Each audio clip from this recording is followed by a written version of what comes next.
Salam alaikum. Bonsoir, mesdames, messieurs. Dans l'histoire, il y a des gens qui ont su répondre à cette question comment bouger les quartiers populaires. Ce qu'on peut dire sur la question palestinienne, c'est qu'on n'y arrive pas. On n'y arrive pas. La seule fois où vous avez des milliers, voire des millions de gens qui descendent, c'est quand on voit le sang. C'est quand on voit les enfants déchiquetés. Et ça ne peut pas tenir. Ça peut tenir au début, parce que vous ne savez pas, vous voyez ça. Or, tout le monde sait ce qui se passe maintenant en Palestine depuis Gaza. Et pourtant, c'est toujours pareil.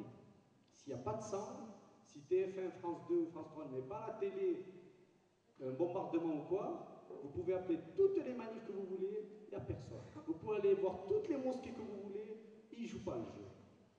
À Lyon, quand les mosquées jouent le jeu, vous le voyez direct. On est multiplié par 20. Ce que n'arrive à faire ni le PC, ni n'importe quelle organisation que vous voulez. Alors quand on dit que les musulmans ils jouent le jeu, moi j'en profite là pour dire, s'il y a bien un truc qu'on ne fait pas, on peut faire les 5 prières, on peut faire le ramadan, on peut faire ce que vous voulez. Mais un truc que je ne comprends plus. Et j'arrive même à avoir des gens qui expliquent pourquoi ils ne bougent pas. Alors il y a ce qu'a dit camarade qui est vrai. Vous avez des gens qui maintenant ils lancent des fatwas de partout. Interdit de manifester parce que on mélange les croyants non croyants. Les filles en débardeur avec les filles avec le hijab. Ça c'est ce qu'on a par exemple chez nous. Vous avez encore pire. Vous avez des gens qui disent mais c'est écrit dans le Coran. S'ils s'arrêtent de se battre, c'est la fin du monde. Presque, j'attends la suite, Inch'Allah, qui continue à se battre pour que le monde ne s'arrête pas. Donc le cynisme, en fait, et l'ignorance va loin. Vous avez les fatalistes. Ils sont trop puissants, les juifs, ils dominent tout. On ne peut rien faire. Parce que j'espère qu'il ne faut pas à chaque fois attendre un massacre pour voir les gens bouger. Eh bien, c'est cette question qu'on essaye de répondre et qu'on cherche un peu tous des réponses. Dans l'histoire, il y a eu, si l'Afrique du Sud est libérée, si l'Algérie, si même la France, si le nazisme n'est pas là, c'est parce qu'il y a des gens qui ont su, de cette dynamique, l'orienter sur quelque chose et gagner. Donc ça, c'est le pari qu'on a. Mais ce pari, il ne peut pas se faire si à un moment donné, on ne pose pas les cartes sur table. Il y a un problème avec cette unité. Elle fout la merde, cette unité. Dès qu'on est 50, c'est la merde. Oh, ils ont dit Allahu Akbar, on ne peut pas manifester. Ils ont fait une prière aux morts, on ne peut rien faire avec eux. Les communistes, ils ont dit je sais pas quoi, la paix entre Israéliens et tout. Du coup, tu as les Arabes qui veulent plus. Et tu t'en sors jamais.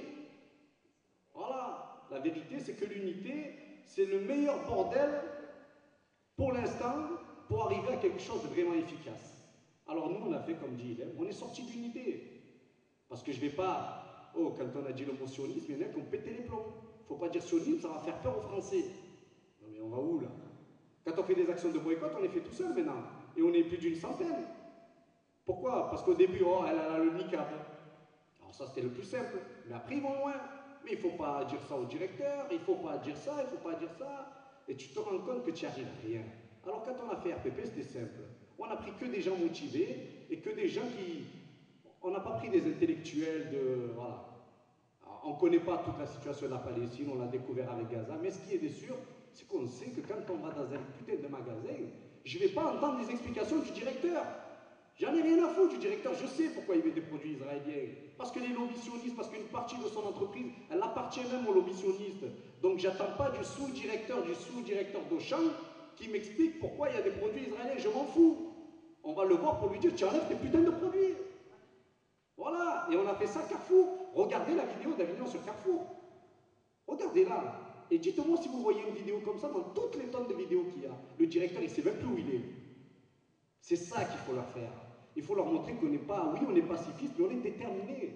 Et alors, pour avancer, nous, on a fait une chose. On a essayé de réunir la communauté musulmane en dehors des autres. Parce que la communauté musulmane, pendant longtemps, elle pense que c'est Dieu. C'est Dieu qui fait tout. Moi, je fais rien, je fais des prières, Dieu, il fait le reste. Elle est en train de comprendre que l'engagement musulman, il ne s'arrête pas simplement à faire la prière. Donc, quand ils vont faire des manifs, ce n'est pas des spécialistes de la manif. Quand ils viennent avec des pancartes, des fois sionistes, je ne sais pas quoi, on leur tombe dessus comme s'il y avait je ne sais pas quoi. Il faut comprendre que c'est des gens qui sortent d'une discipline, d'un truc, et ils rentrent dans quelque chose qui n'ont pas l'habitude. Et au lieu d'accompagner ce mouvement et de le rendre, j'allais dire, conscient que ce n'est pas un problème que musulman, pas que musulman, parce qu'il y a aussi, il a bien dit, hein, celui qui essaie de nous faire croire que c'est que politique, en gros, tous les trucs humanitaires, ils ont aussi rien compris. Il y a une dimension religieuse importante. C'est le troisième scène de l'islam. Voilà, des trucs comme ça marche. À Avignon, ça fait 1 an qu'on fait une manif, vous verrez, à part la dernière, vous verrez jamais Allahu Akbar. Bon, si nous on y arrive, ça veut dire qu'ailleurs aussi on peut y arriver. On n'est pas meilleur qu'ailleurs. Quand on fait une action BDS, on est plus d'une centaine. Moi, je suis venu à l'action BDS ici, on était 100. Hein. On est 100 à Paris avec 10 millions. Alors j'essaie de comprendre. Normalement, là où c'est plus de monde, et là où tu as plus de manifs et tout, il devrait y avoir encore plus de monde. Eh ben non. Et tu te rends compte que tout ne marche pas par logique. Alors c'est sur ça qu'il faut travailler. Par exemple, ces réunions-là, il faut arrêter. Il faut arrêter d'avoir peur d'aller dans un quartier, de brancher un micro et de dire « Oh !» Parce que c'est ce que j'ai remarqué aussi de partout. Oh, là où il y a 20 000 habitants, là où tu peux brancher une baffe, tu as 1000 personnes qui vont t'entendre, on choisit toujours des lieux qui paraissent inaccessibles pour la plupart et du coup qui nous enferment de tout le reste. Alors moi, ce que j'invite les gens, c'est ça. Sortez 3 merguez, 4 chips, pas du coca parce que c'est à boycotter, mais 2 jus pourris là. On va dans un quartier, on met le jus et vous allez voir. Les gens ils vont sortir d'abord par la fenêtre, ils vont faire style. Les jeunes ils vont se mettre un peu loin, ils vont faire style, Zarma, je me mets à carte. Les petits vont être là et petit à petit ça marche. Les gens ils se rapprochent, les familles descendent. Ça commence par 2, 3 et si on est régulier, eh ben, on en est plein. Et ça c'est un truc, je le dis vraiment parce que ça fout les boules sur l'histoire de la Palestine, c'est que tout le monde est d'accord. Tout le monde est d'accord. Mais tout le monde s'est entendu pour ne pas bouger. Et ça, c'est le problème. Nous, alors il n'y a pas de solution, on n'en a pas. À Avignon, on a expérimenté un petit truc, c'est ça. C'est, au lieu de privilégier cette espèce d'unité carcan, c'est de développer toutes ces petites fourmilières. Travaille-toi de ton côté dans ton quartier, travaille-toi dans ton quartier, travaille là-bas, et on fait des petites passerelles. Toi, tu vas en ramener 4 la première fois, toi 5, toi 6, et petit à petit, ça grandit. Chaque action, maintenant, je suis tranquille, moi. Portable, iPhone, tac, tac, tac, tac, je sais que j'ai au moins 50, 60 personnes qui viennent. Parce que les gens qui viennent, ça y est, une fois qu'ils sont conscients, une fois qu'ils ont goûté, et une fois qu'ils savent qu'ils font quelque chose, c'est une première chose. Et la deuxième, et je vais finir par ça, bon, pas le boycott, il a été dit, c'est la politique. Il faut arrêter de se foutre dans notre gueule aussi. La plupart des gens à qui vous allez parler, que vous voyez dans les manifs, dès que le PS ou l'UMP ils arrivent, comme des chelem, ils vont tous voter pour eux. Alors à un moment donné, moi je veux bien que les politiques c'est tous des pourris, mais quand on n'a rien, un minimum, ou alors on fait des partis politiques et on impose ça, ou alors on voit comment on peut imposer ça avec ce qui existe. Et là, moi, je peux vous dire déjà 2, 3 trucs. Moi, je suis NPA, j'en ai rien à foutre, j'ai jamais mis un truc NPA. Et je suis à moitié NPA parce qu'avec l'histoire du voile, on ne sait même pas encore si on est jusqu'au congrès. Donc pour vous dire, j'ai rien à vendre, j'en ai rien à foutre que vous venez au NPA ou pas. Mais il y a une chose que j'ai remarqué au NPA que j'ai pas remarqué ailleurs. On enlève l'UMP et le PS où c'est que des collabos carrément. Le front de gauche, ils sont beaux, ils sont avec nous, leurs députés font les trucs, mais dès qu'il y a une élection européenne, une élection n'importe laquelle, ils s'allient avec le PS. Moi, ce que je dis, c'est pourquoi est-ce qu'ils ne mettent pas dans les conditions où on ne peut pas discuter, c'est la question de la Palestine, des accords. Moi, si j'étais le front de gauche, je ne fais pas un accord avec le PS s'il ne dit pas clairement j'arrête les accords d'association avec Israël. Mais ça, qui c'est qui va le dire? Tant qu'on va continuer à dormir, nous, c'est-à-dire à dire que les politiques c'est des pourris, et à faire du social, et à continuer à faire du blabla, on n'avancera pas. Il faut qu'on ait une carte électeur. Si on n'arrive pas à avoir des partis qui nous font des échos, il faut qu'on s'organise entre nous, même sur des élections locales. Ou même qu'on mette la pression à des candidats comme ils font. Pourquoi les sionistes ils sont forts? C'est pas parce que tout le monde est sioniste.